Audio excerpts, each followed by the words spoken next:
Hi dear student, this is AK Singh, ex-faculty of UAM, KD Campus, Paramount, Skill India and many more, as well as ex-banker, SSC CGL 2012 selected. आज के section में हम लोग discuss करेंगे बच्चों English का syllabus discuss करेंगे।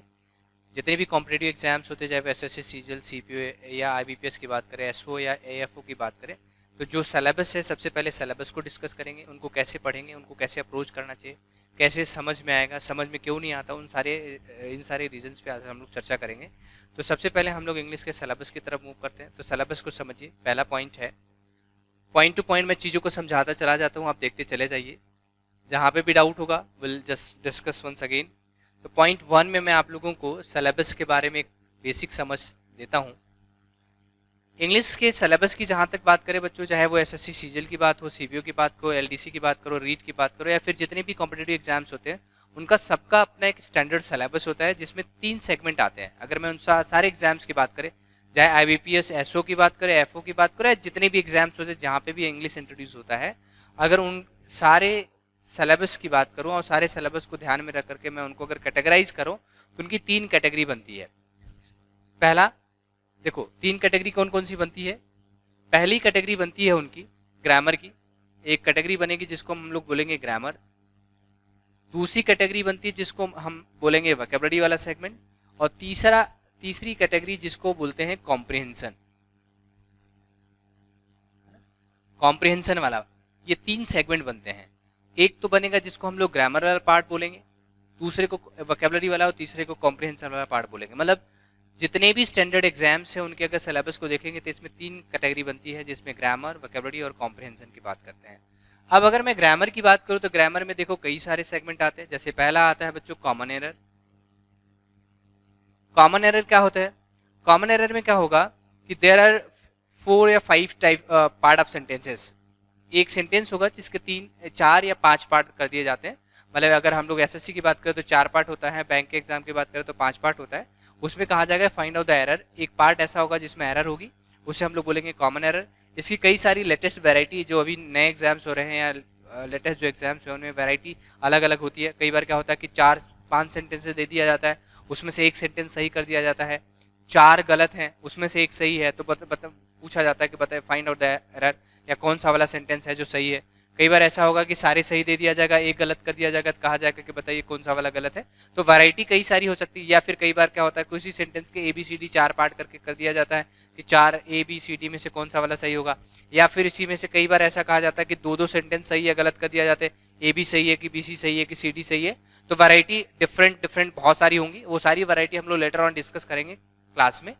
तो मैं पहले की बात करूँ कॉमन एरर, तो कॉमन एरर आपको समझ में आ रहा होगा। तो यहाँ पे ग्रामर का सेगमेंट होता है। दूसरा पार्ट आता है जिसको हम लोग बोलेंगे इंप्रूवमेंट। इंप्रूवमेंट में क्या होता है कि एक सेंटेंस लिखा जाएगा, उस सेंटेंस का कुछ पार्ट अंडरलाइन होगा या बोल्ड में होगा, तो लिखा जाएगा रिप्लेस द बोल्ड लाइन या रिप्लेस द अंडरलाइन पार्ट। तो अंडरलाइन पार्ट में फिर उसका 4 ऑप्शन दिया जाएगा, उसको आपको रिप्लेस करना होता है। वो भी हम लोग सीखेंगे लेटर ऑन। इसी में फिर आता है बच्चों एक नेक्स्ट पार्ट आता है जिसको मैं बोलूंगा filling the blanks. Fill in the blanks. Fill in the blanks में एक सेंटेंस लिखा जाएगा, उस सेंटेंस में एक ब्लैंक दिया जाएगा, उसके एवज में 4 ऑप्शन दिए जाएंगे। कहा जाएगा कि उस ब्लैंक की जगह पे कौन सा वाला शब्द आएगा, तो वो भी आपको फिल इन द ब्लैंक्स में करना होता है। इसी में एक सेगमेंट आएगा जिसको हम लोग बोलेंगे बच्चों फ्रेजल वर्ब रिप्लेसमेंट। हालांकि वो एक फ्रेजल वर्ब रिप्लेसमेंट या इडियम एंड फ्रेजेस का पार्ट आता है, वर्ब्स रिप्लेसमेंट ये करके आते हैं। तो ये ग्रामर वाले सेगमेंट होते हैं। वहां पे भी ये वाला अगर देखें तो ये इंप्रूवमेंट का ही पार्ट होता है, लेकिन फिर भी हम लोग एक टॉपिक इसमें बना करके रखेंगे कि फ्रेजल वर्ब रिप्लेसमेंट अलग से पढ़ेंगे। तो ग्रामर वाले सेगमेंट में कॉमन एरर आता है, इंप्रूवमेंट आता है, फिलिंग द ब्लैंक्स आता है। कॉमन एरर 5 नंबर का होता है, इंप्रूवमेंट 5 नंबर का होता है, फिलिंग द ब्लैंक्स 5 नंबर का होता है। ये भी लगभग क्या होता है 5 नंबर का होता है। ऐसे करके आते हैं। वोकैबुलरी वाले पार्ट की बात करें, अगर पूरे एक स्टैंडर्ड नंबर की अगर बात करें ना, स्टैंडर्ड क्वेश्चन की बात करें, तो लगभग 50 नंबर का ये एग्जाम होता है। प्री की बात करो फिर मेंस की बात करोगे तो अलग अलग एग्जाम में अलग अलग नंबर्स होते हैं, अलग अलग क्वेश्चन होते हैं। लेकिन अगर रेशियो उनका देखें तो 50 में वो डिवाइड होते हैं। 50 में कैसे डिवाइड होते हैं बच्चों? ये अगर 20 का हो गया तो ये 15 नंबर का होगा और ये 15 नंबर का होगा। और कई बार क्या होता है कि यहाँ पे 20 हो गया तो ये 15 हो जाएगा, ये 15 हो गया तो ये 20 हो जाएगा। तो इसको लेके घबराने की जरूरत नहीं है।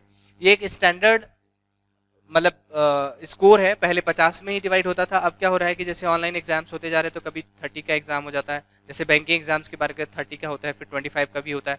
25 नंबर होते हैं, नंबर क्वेश्चन अगर देखें तो 50 होते हैं। एसएससी सीजल की बात करें तो 50 होता है, लेकिन अगर मेंस की बात करें तो वहाँ 200 नंबर का होता है, लेकिन रेशियो उनका यही डिवाइड होता है। ग्रामर का सेगमेंट रहेगा तो 20, 15, 15, कभी ये 20 हो जाएगा तो ये 15 हो जाएगा, कभी ये 10 हो जाएगा तो ये 20 हो जाएगा। इस तरीके का इनका रेशियो चलता है। फिर आता है वोकैबुलरी वाले में। वर्ड पावर में दो पार्ट मैं इसको तोड़ूंगा। दो पार्ट देखो कौन कौन से होते हैं। एक पार्ट होता है जिसको मैं बोलूंगा grammatical word, that is going to be grammatical word. Grammatical word हम लोग बोलेंगे इसको, सॉरी, इसको मैं बोलूंगा ग्रामेटिकल वर्ड। ग्रामेटिकल वर्ड में क्या होता है, यहाँ पे क्या होगा कि जब आप ग्रामर पढ़ रहे होंगे, जब noun, pronoun, adjective, verb, adverb, preposition या फिर इस तरीके की जैसे फ्रेजल वर्ब, प्रीपोजिशन, इडियम्स वगैरह पढ़ रहे हो, तो ये सब कुछ ग्रामर का पार्ट है। तो जब यहाँ पे आप इन टॉपिक्स को तैयार कर रहे होंगे तो वहां से बहुत सारे वर्ड भी, आपके वोकैबुलरी भी तैयार होती रहेगी। वो वर्ड आगे चल करके आपको यहाँ पे ग्रामेटिकल वर्ड के नाम से, मतलब जिसको मैं बोलूँ इंप्रूवमेंट, फिलिंग द ब्लैंक्स में जो वर्ड आते हैं, क्लोजेस में जो वर्ड आते हैं, मैक्सिमम यहीं से होते हैं। तो एक तो ग्रामेटिकल वर्ड होता है, दूसरा होता है जिसको मैं प्योर बोलूंगा सिनोनिम और एंटोनिम। सिनोनिम एंटोनिम एक थोड़ा सा टफ है, क्योंकि इसको याद कितना करें और कर लें तो क्या गारंटी कि एग्जाम में आ जाए, एग्जाम में आ भी जाए तो क्या गारंटी कि वहां बैठेंगे तो याद आ ही जाए। तो यहाँ पे थोड़ी दिक्कत आती है, लेकिन इसकी वजह से कभी भी सिलेक्शन पे बहुत विशेष इंपैक्ट नहीं पड़ता। अगर आप देखेंगे तो 2 नंबर का सिनोनिम, 2 नंबर का एंटोनिम लगभग 4 या 5 नंबर का आता है।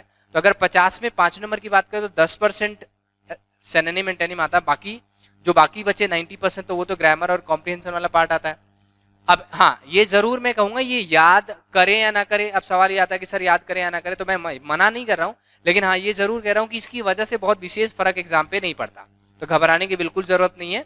इसको तैयार करने से क्या होता है कि जैसे कॉम्प्रिहेंशन वाला पार्ट जो होता है, जैसे पैसेज, क्लोजेस, रीअरेंजमेंट वगैरह होता है, इनको पढ़ के समझना थोड़ा आसान हो जाता है। तो ये रहा आपका वोकैबुलरी वाला सेगमेंट। कॉम्प्रिहेंशन वाले में एक तो पहले आता है बच्चों पैसेज, जिसको हम लोग बोलेंगे अनसीन पैसेज। दूसरा आता है जिसको हम लोग बोलेंगे क्लोज टेस्ट, और तीसरा आता है जिसको हम लोग बोलेंगे रीअरेंजमेंट। अलग अलग एग्जाम में अलग अलग इनका नाम होता है। रीअरेंजमेंट के 2 सेगमेंट होते हैं, 2 कैटेगरी होती है। एक तो होता है बैंकिंग एग्जाम्स में आता है, 6 सेंटेंसेस होते हैं जो जम्बल्ड होते हैं, और उनको फिर सेट करना होता है, एक सीरीज में बैठाना होता है और फिर क्वेश्चन पूछा जाता है, बताइए फर्स्ट सेंटेंस कौन सा होगा, फर्स्ट सेंटेंस कौन होगा, सेकंड कौन सा होगा, थर्ड कौन सा, फोर्थ, इस तरीके से। एसएससी एग्जाम की अगर बात करते हैं, एसएससी एग्जाम में इनको 6 सेंटेंसेस होते हैं। एक S1 होता है, मतलब सेंटेंस, पहला सेंटेंस और लास्ट का सेंटेंस आपको दिया गया रहता है। बीच के जो सेंटेंसेस होते हैं उनको PQRS के रूप में लिखा गया होता है, मतलब PQRS ऐसे 4 ऑप्शन लिख करके दिए जाते हैं। इसको PQRS के नाम से भी जानते हैं, तो वो हम लोग जब क्वेश्चन करेंगे तो देखेंगे वहां पे। यहाँ पे भी काफी अच्छे नंबर आते हैं, लगभग ये 10-5 नंबर करके आते हैं, तो बहुत, that is going to be very good segment. यहाँ से बहुत अच्छे नंबर आते हैं, तो इनको भी तैयार करना होता है। तो सबसे पहले तो अपन सिलेबस को समझे। सिलेबस में 3 कैटेगरी होगी। एक ग्रामर आपको समझना पड़ेगा। अब एक चीज और ध्यान देना पड़ेगा आपको, अगर आपकी ग्रामर और वर्ड पावर अच्छी हुई तो कॉम्प्रिहेंशन अपने आप ही तैयार हो जाएगा। कुछ बच्चे कहते हैं कि सर क्लोजेस मुझे पढ़ा दो, पैसेज पढ़ा दो, या रीअरेंजमेंट का टॉपिक पढ़ा दो। तो पैसेज, क्लोजेस, रीअरेंजमेंट अगर बच्चों में बताऊं तो पैसेज, क्लोजेस, रीअरेंजमेंट तभी समझ में आएगा जब ग्रामर और वोकैबुलरी की थोड़ी अच्छी समझ होगी, तो है ना, क्योंकि इन दोनों को अगर जोड़ोगे तब जाकर के ये प्लस ये इक्वल टू होता है। तो पैसेज, क्लोजेस, रीअरेंजमेंट वगैरह का टॉपिक क्लियर करने के लिए पहले आपको ग्रामर और वर्ड पावर पे थोड़ा सा काम करना पड़ेगा। अब बड़ी अच्छी समझ के लिए मैं कहूंगा कि बेसिक अंडरस्टैंडिंग आपकी होनी चाहिए। अब आप कहें कि आपका ग्रामर के बिल्कुल समझ ही नहीं है, ग्रामर आपको बिल्कुल समझ में नहीं आता, और आप सोचो कि आपको पैसेज या क्लोजेस समझ में आ जाए, तो पॉसिबल नहीं है। तो आपको ग्रामर, वर्ड पावर, थोड़ा सा आपको एक बेसिक अंडरस्टैंडिंग अगर होगी तो पैसेज एंड क्लोजेस पे अच्छा काम कर पाएंगे। ठीक है, तो ये तो रहा आपका सिलेबस। अब पॉइंट 2 में हम लोग पढ़ेंगे कि इनको पढ़ना कैसे चाहिए। भाई ठीक है, रैंडमली अब क्या होगा कि चलो टॉपिक स्टार्ट कर दिया हमने, टॉपिक तैयार करना शुरू कर दिया, टेंस पढ़ लिया, कभी एक्टिव पैसिव पढ़ लिया, कभी नाउन पढ़ लिया, कभी आर्टिकल पढ़ लिया, कभी सब्जेक्ट वर्ब वेरिएबल पढ़ लिया। तो टॉपिक कैसे तैयार करें? पहला क्वेश्चन तो ये था कि सिलेबस क्या होता है। दूसरा क्वेश्चन ये है कि हम टॉपिक को पढ़ें कैसे। ठीक है, तो दूसरे टॉपिक पे आते हैं, दूसरे पॉइंट पे आते हैं। तो पॉइंट नंबर 2 जो है, पॉइंट 2 ये है कि हमें कैसे पढ़ना चाहिए। तो पॉइंट 2 में हमें समझना पड़ेगा ये बात कि पहले हमें क्या करना पड़ेगा, टॉपिक वाइज पढ़ना पड़ेगा। टॉपिक वाइज, टॉपिक वाइज मतलब क्या होता है? टॉपिक वाइज मतलब होता है जितने भी टॉपिक्स आप पढ़ रहे हैं, जैसे नाउन का टॉपिक आपने पढ़ा तो नाउन के सारे पॉइंट क्लियर करते करते आपको प्रीवियस ईयर के जो एग्जाम के क्वेश्चन हैं उनको भी सॉल्व करने की समझ डेवलप होनी चाहिए कि अगर मैं ये पॉइंट क्लियर कर रहा हूँ तो इस पॉइंट से एग्जाम में कैसे क्वेश्चन आता है वो जानना बहुत जरूरी है। कई बार क्या होता है हम टॉपिक क्लियर करने में इतने मग्न हो जाते हैं या इतने ज्यादा सेंसिटिव हो जाते हैं कि टॉपिक को 10-10 दिन 15-15 दिन 1-1 महीने हम एक ही टॉपिक को क्लियर कर रहे होते हैं। हमें 1-1 महीने क्लियर नहीं करना, हमें बल्कि ये क्लियर करना है कि जब टॉपिक में क्लियर कर रहा हूँ तो उस टॉपिक से या उस पॉइंट से प्रीवियस ईयर के एग्जाम में क्वेश्चन कैसे आते हैं और उनको सॉल्व करने का क्या मेथड होना चाहिए, क्या हमें आना चाहिए, वो चीज देखना जरूरी होता है। तो पहले हमें क्या करना होता है, टॉपिक वाइज करना होता है। मतलब हर एक टॉपिक के कम से कम 100 से 200 क्वेश्चन प्रीवियस ईयर के निकल जाने चाहिए, टॉपिक वाइज हो जाना चाहिए। पहला तो ये रहा।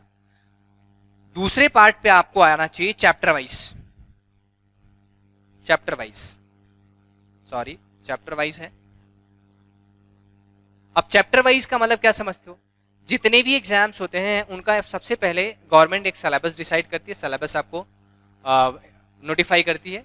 सिलेबस को देखो, सिलेबस में कई सारे चैप्टर होते हैं। जैसे अगर मैं बात करूं एसओ की बात करूं या बैंकिंग एग्जाम की बात करें तो वहां पे लिखा रहता है जनरल इंग्लिश या फिर कॉम्प्रिहेंसिव इंग्लिश लिखा रहता है, जिसमें पैसेज होगा, क्लोजेस होगा, रीअरेंजमेंट होगा, कॉमन एरर होगा, ऐसे करके ये चैप्टर दिए होंगे। तो आपको अब पहला टॉपिक वाइज निकाल लिया, अब दूसरे स्टेज पे आपको जाना है चैप्टर वाइज। चैप्टर वाइज मैंने जैसे कॉमन एरर लिया तो कॉमन एरर के मुझे 100 से 500 100 200 500 क्वेश्चन निकाल लेने चाहिए। 100 200 500 क्वेश्चन निकालेंगे तो आपको आइडिया लगेगा क्वेश्चन एग्जाम में पूछा कैसे जाता है और उनको सॉल्व कैसे किया जाता है। ठीक है, कई बार क्या होता है कि हम पढ़ किसी और तरीके से रहे होते हैं, क्वेश्चन का एग्जाम में जो क्वेश्चन आता है वो डिफरेंट तरीके का आता है, समझ होती है, नॉलेज होता है, लेकिन क्वेश्चन की अप्रोच जनरेट नहीं हो पाती। तो आपको दोनों को पैरेलल लेकर के चलना पड़ेगा। मतलब आपके नॉलेज भी ग्रैब करते जाना है, साथ साथ आपको ये भी ध्यान रखना है कि एग्जाम में वो नॉलेज कैसे अप्लाई करनी है। ठीक है, तो दूसरे पार्ट पे हम लोग आएंगे चैप्टर वाइज, और तीसरे पार्ट पे हम लोग आएंगे जिसको बोलेंगे पेपर वाइज। तीसरे पार्ट पे हम आएंगे जिसको हम लोग बोलेंगे पेपर वाइज, या फिर इसी को मैं बोलूंगा एग्जाम वाइज। एग्जाम वाइज, ठीक है। ये एग्जाम वाइज कैसे होता है, दल बहुत सारे एग्जाम्स हैं जो एक दूसरे एग्जाम से इंटरलेक्ट करते हैं। जैसे मतलब एक एग्जाम की तैयारी कर लो तो बहुत सारे एग्जाम्स ऑलरेडी क्लियर हो जाते हैं। ये मैं नेक्स्ट वीडियो में आप लोगों को समझाऊं कि अंग्रेजी नहीं समझ में आती उसके पीछे रीजन क्या है और उसको समझने की कौन सी टेक्निक यूज करनी चाहिए। ठीक है, तो नेक्स्ट वीडियो में आप लोगों को इंट्रोड्यूस करूंगा कि कैसे how to understand English and how to that is prepare English. ठीक है, कैसे अंग्रेजी को तैयार करें और कैसे हम लोग अंग्रेजी को समझें, ये नेक्स्ट वीडियो में आप लोगों को समझाऊंगा। तो पेपर वाइज और एग्जाम वाइज कहने का मतलब मेरा क्या है, पेपर वाइज मतलब जैसे मैं अगर आईबीपीएस की मैंने तैयारी कर ली तो आईबीपीएस के अंतर्गत बहुत सारे एग्जाम्स आते हैं। जैसे आईबीपीएस में पीओ आ जाएगा, क्लर्क आ जाएगा, ऐसा एसबीआई पीओ आ जाएगा, एसबीआई क्लर्क आ जाएगा, एलआईसी आ जाएगा, एओ आ जाएगा, डबल एओ आ जाएगा, ऐसे इंश्योरेंस की कंपनीज के आ जाएंगे। तो कई सारे एग्जाम्स हैं। कुछ एग्जाम्स में क्या होता है, कुछ टॉपिक हटा दिए जाते हैं, कुछ टॉपिक जोड़ दिए जाते हैं। तो हमें क्या करना है कि जब ये सारे सेगमेंट जैसे टॉपिक वाइज, पहले टॉपिक वाइज आ गया, फिर चैप्टर वाइज आ गया, फिर हम लोग पेपर वाइज आना चाहिए कि जब जिस एग्जाम को मुझे देना हो उस पेपर सॉल्व करना शुरू कर देना चाहिए। जब पेपर सॉल्व करना शुरू करेंगे तो बहुत सारे ऐसे टॉपिक्स होंगे जहां पे आपकी स्कोरिंग नहीं बैठेगी। जैसे आपको ग्रामर अच्छी समझ है, कॉमन एरर कर लेते हो, इंप्रूवमेंट कर लेते हो, फिलिंग द ब्लैंक्स करते हो, बाकी सारे टॉपिक्स कर लेते हो, लेकिन कहीं ना कहीं आपको रीअरेंजमेंट पे प्रॉब्लम आती है या क्लोजेस में दिक्कत आती है या पैसेज में दिक्कत आता है या इंप्रूवमेंट में दिक्कत आता है। तो ये एक पर्टिकुलर प्रॉब्लम है और ये प्रॉब्लम आपके एग्जाम वाइज आ रहा है। जैसे एसएससी के जो इंप्रूवमेंट होते हैं वो तो मैं कर लेता हूँ, क्लर्क के जो इंप्रूवमेंट होते हैं वो तो मैं कर लेता हूँ, लेकिन बैंक पीओ की अगर बात करो, पीओ वाले सेगमेंट में आता तो मैं नहीं कर पाता। तो वो क्या रीजन है, तो इसे मैं कहूंगा पेपर वाइज या एग्जाम वाइज। तो थर्ड पार्ट पे आपको जाकर के पेपर वाइज और एग्जाम वाइज तैयारी करनी चाहिए, और इतनी तैयारी कर लेते हैं तो मुझे नहीं लगता कि अंग्रेजी में कुछ रह जाएगा और अंग्रेजी में की स्कोरिंग में कोई प्रॉब्लम आएगी। बहुत इजिली आप एग्जाम को क्रैक कर लेंगे। तो आपका सिस्टम ये होना चाहिए, सबसे पहले तो आपको जिस भी एग्जाम की तैयारी कर रहे हो उसके सिलेबस को समझिए। दूसरे पार्ट में आपको यह समझना है कि उसको पढ़ें कैसे, और तीसरे पार्ट में कोई टॉपिक नहीं समझ में आया तो सबसे पहले बहुत ज्यादा मेहनत करने के बजाय थोड़ा सा मिनट 2 मिनट 10 मिनट 5 मिनट बैठ के मंथन करना चाहिए कि अगर कोई टॉपिक मुझे नहीं समझ में आ रहा है तो उसके पीछे रीजन क्या है। तो लगभग मैं अगर मार्केट की बात करूं, लगभग 10 साल हो गया मुझे पढ़ाते पढ़ाते। Yuvam, KD campus, Paramount, skill India, ऐसे बड़े बड़े कोचिंग सेंटर में मैंने कई सारे स्टूडेंट्स को पढ़ाया है। लगभग हर साल 1,500-2 हज़ार स्टूडेंट निकल जाते हैं, 100-100 200 के बैच पढ़ाते हैं। वहाँ पे लगभग 90% स्टूडेंट्स की प्रॉब्लम आती है कि सब समझ में आ जाता, सर अंग्रेजी नहीं समझ में आता। तो अंग्रेजी नहीं समझ में आता तो कैसे समझ में आएगा, ये बात हम लोग नेक्स्ट वीडियो में डिस्कस करेंगे। नहीं वीडियो लेंथी हो जाएगा, तो नेक्स्ट वीडियो में आपको बताऊंगा कि अंग्रेजी को कैसे समझे। ठीक है, तो आज के लिए इतना ही। नेक्स्ट वीडियो में हम लोग मिलते हैं, तब तक ले thank you very much, thanks lot for this session, see you in next, तब तक ले बाय।